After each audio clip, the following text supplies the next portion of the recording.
When a woman has no one but God, something ancient and holy begins to move around her life. It does not announce itself. It does not ask permission.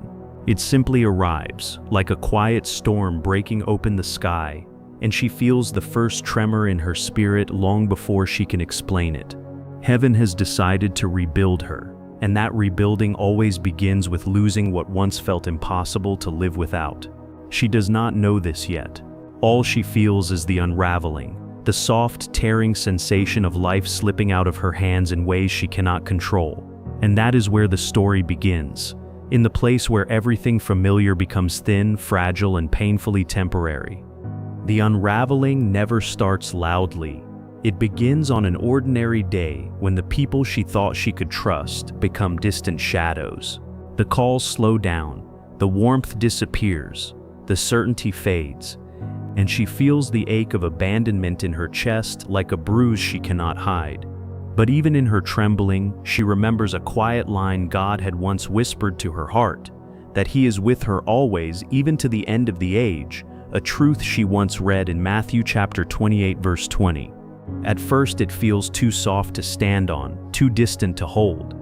But as everything else falls away, that single whisper becomes the only thing that feels solid. Still, it hurts. The hollowing always hurts.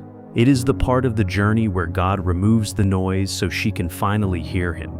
It's the moment she sits alone in her room, the lights off, the silence heavy, and she feels the weight of every disappointment pressing against her ribs. She wonders why the people she gave everything to were the first to walk away. She wonders why love felt like a door that closed before she got her footing. And in that ache, she remembers another quiet truth, that the Lord is close to the brokenhearted, a promise she had heard in Psalm chapter 34 verse 18. She doesn't recite it like a verse, she feels it like a pulse. Because if God is close to the brokenhearted, then maybe He is closer now than He has ever been. This is the holy isolation, the sacred stripping, the divine quieting. She thinks something has gone wrong, but heaven knows better. Heaven knows that a woman cannot become who she truly is while carrying the weight of who she used to be. So God allows the old world to collapse gently around her, not to punish her, but to prepare her. Every unanswered text becomes protection. Every closed door becomes redirection. Every betrayal becomes a divine boundary she didn't know she needed. And though she doesn't see it clearly yet, God is rearranging her entire life with the precision of someone who has loved her since before time learned to breathe. But on the inside, she feels hollow, not empty like a void, but empty like a room God is clearing out so He can rebuild it. She feels the loneliness first, the stillness next, and the quiet after that, a quiet so deep she can finally hear her own heartbeat. This hollowing is not a punishment, it is a preparation. She is being made spacious enough to carry the woman she is becoming. And in the midst of that hollowing, she sometimes lifts her face toward the ceiling and whispers into the darkness, unsure if anyone is listening. It is in that trembling whisper that she remembers another truth, that when she calls, God answers, as promised in Jeremiah chapter 33 verse 3, not always with the words she expects, sometimes with silence that steadies her, sometimes with peace that drops into her spirit like warm oil, sometimes with nothing but the sense that she is suddenly, inexplicably held. The unraveling breaks what was weak, the hollowing empties what was false. Together they lead her into a form of solitude she did not choose, but desperately needed. And in that sacred solitude, God begins speaking in ways she can finally hear. She begins to see that the people who left her were not her anchor, they were her distraction. The love that fell apart was not her foundation, it was her lesson. The dreams that crumbled were not her identity, they were her invitation to something deeper.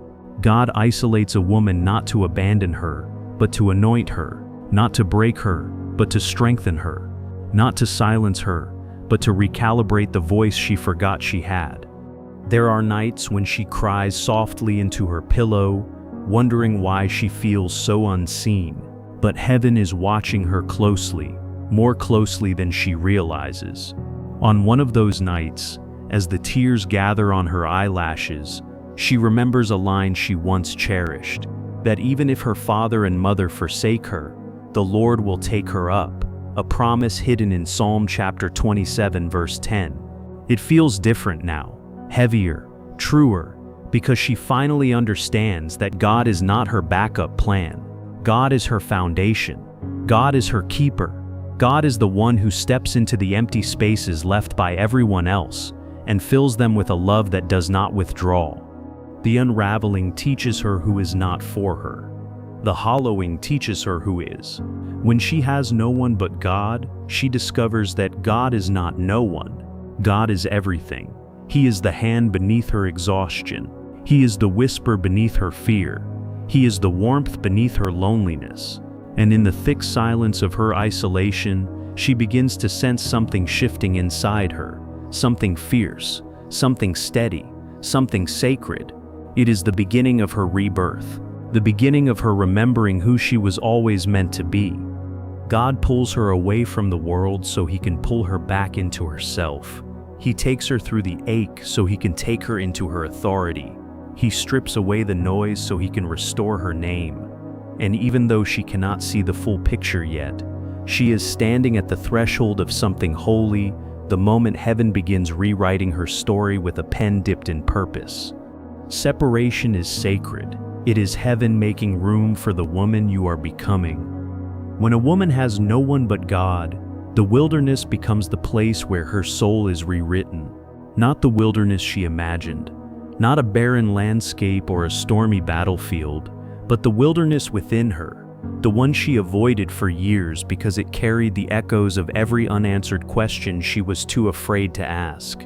Here in this holy emptiness, the confrontation begins, and it begins quietly, almost imperceptibly, like the soft cracking of old walls in a house that has been standing too long. She feels it in her chest first, the stirring, the restlessness, the sense that something inside her is waking up and demanding to be seen. This stage is uncomfortable.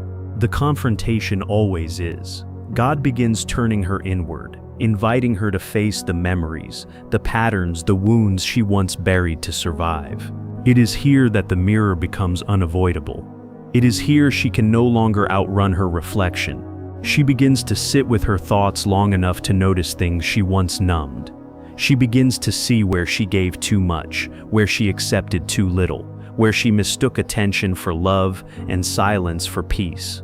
She begins to recognize the parts of her heart she abandoned while trying to hold everyone else together.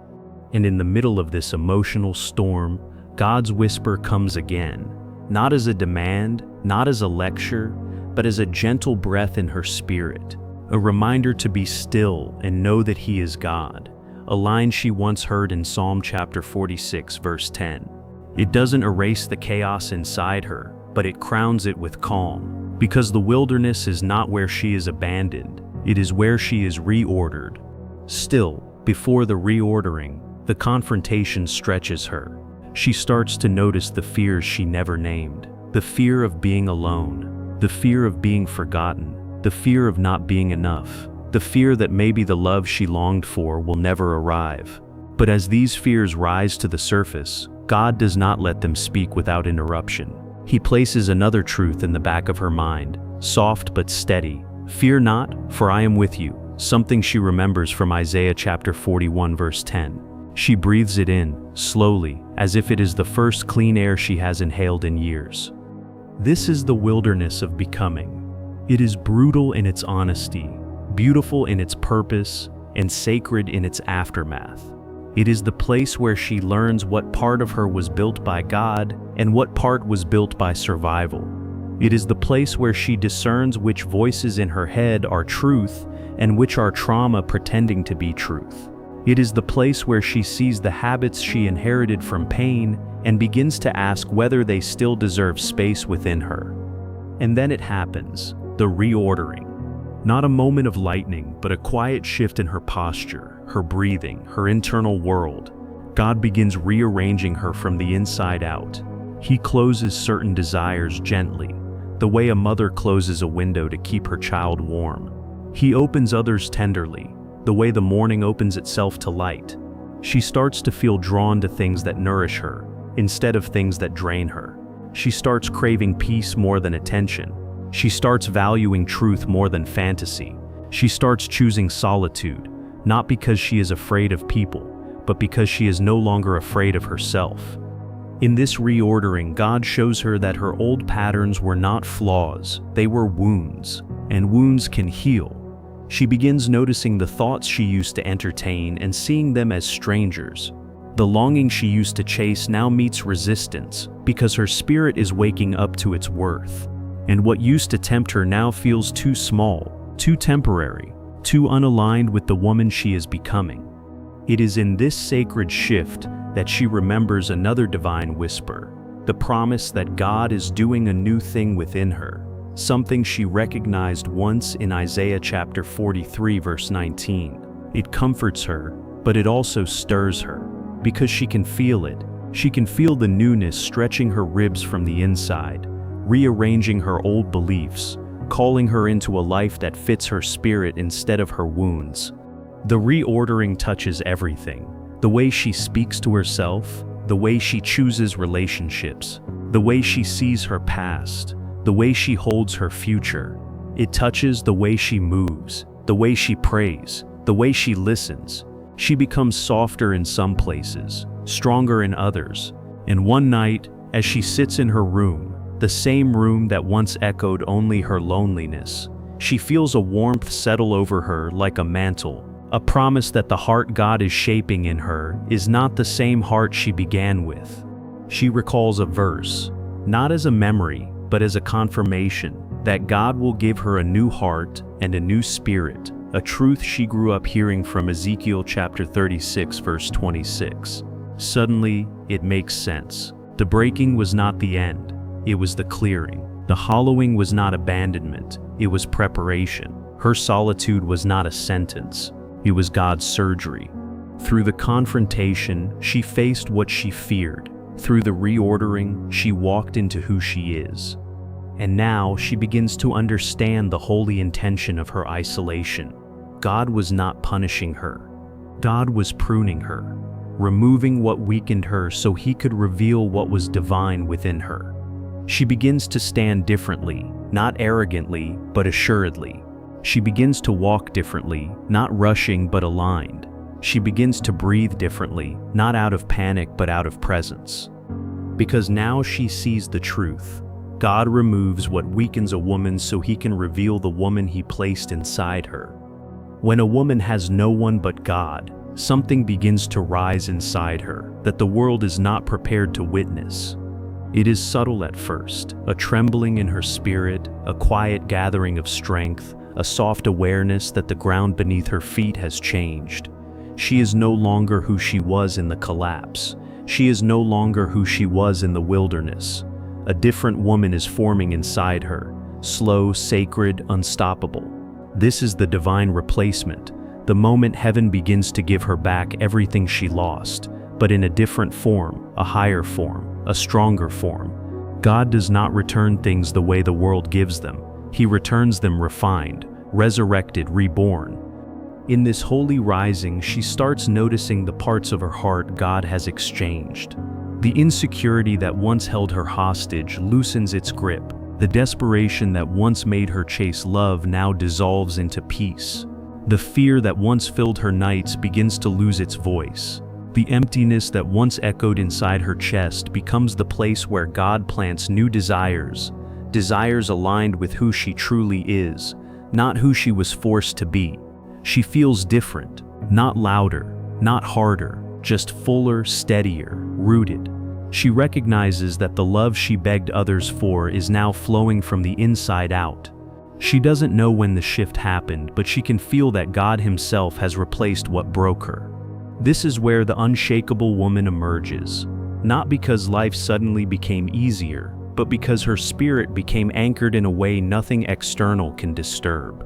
She remembers a soft truth she held close during her darkest hours, that those who wait on the Lord shall renew their strength, a whisper she once felt from Isaiah chapter 40 verse 31. Now she feels that renewal deep in her bones. She stands taller, not for the world to see, but because her soul finally recognizes its own height. She speaks slower, not out of fear, but out of wisdom. She chooses differently, not out of scarcity, but out of knowing. Her peace becomes her protector. Her boundaries become her shield. Her silence becomes her power. She is no longer triggered by the things that once set her soul on fire. The chaos she used to attract no longer finds her. The people who once took advantage of her now feel the distance of a grace they can no longer reach. She is becoming a woman the world cannot destabilize, not because she is guarded, but because she is grounded. And in her grounding, she begins to feel the divine protection surrounding her life. Situations that would have destroyed her before now dissolve before reaching her. Words that once pierced her now fall to her feet like dust. Attacks that once succeeded now fail without effort. She understands in a way she never has that no weapon formed against her shall prosper, a truth she once carried from Isaiah chapter 54 verse 17. She does not fight for this protection, she embodies it. She does not force it, she dwells in it. God has become her refuge, and that refuge has become her identity. There are moments when she looks in the mirror and barely recognizes herself, not because she has changed on the outside, but because something luminous has awakened within. A quiet authority, a gentle fierceness, a softness that is not weakness but wisdom. She carries herself like a woman who has walked through fire and learned the language of the flames without letting them consume her. She is clothed with strength and dignity, a truth she once heard from Proverbs chapter 31 verse 25, and now she wears it not like a garment but like a birthright. People begin to sense the difference before she speaks. They feel the peace she carries. They feel the weight of her presence. They feel the boundary of heaven around her. The woman who once searched for validation now walks with a confidence that needs no audience. The woman who once begged to be chosen now chooses herself. The woman who once feared losing people now understands that anyone who leaves her is simply making room for God to move. This is the God-built life, a life constructed not by her striving, but by her surrender. God begins aligning opportunities she never asked for, opening doors she thought she were closed forever, bringing people into her life who speak to her spirit rather than her wounds. She stops chasing what is not hers and begins attracting what is. Her blessings no longer come from exhaustion but from alignment. Her breakthroughs no longer come from force but from grace. And as this new life forms around her, she understands why God isolated her. He had to remove the voices that told her she was not enough, so she could finally hear the one voice that always said she was chosen. He had to strip away the false foundations so he could rebuild her on truth. He had to close certain chapters so he could author something better. She realizes now that every loss was replaced by something divine. Every delay was preparing her. Every heartbreak was refining her. Every quiet night she thought was the end of her story was actually the beginning. Then it happens, a moment of deep stillness where her spirit settles and she feels it completely. The Lord will fight for her, something she once recognized from Exodus chapter 14 verse 14. She does not need to prove herself. She does not need to chase love. She does not need to defend her worth. God is her defender. God is her foundation. God is her sufficiency. The world may test her, but nothing can break her, because she was rebuilt by divine hands. She rises softly, like dawn breaking over a quiet sea. No fanfare, no spectacle, just a woman restored, refined, and returned to herself. The woman who once cried out to God in her emptiness now walks with him in fullness. The woman who once felt abandoned now feels accompanied. The woman who once felt invisible now walks in a light heaven placed within her. This is what happens when a woman has no one but God. She becomes someone the world cannot break.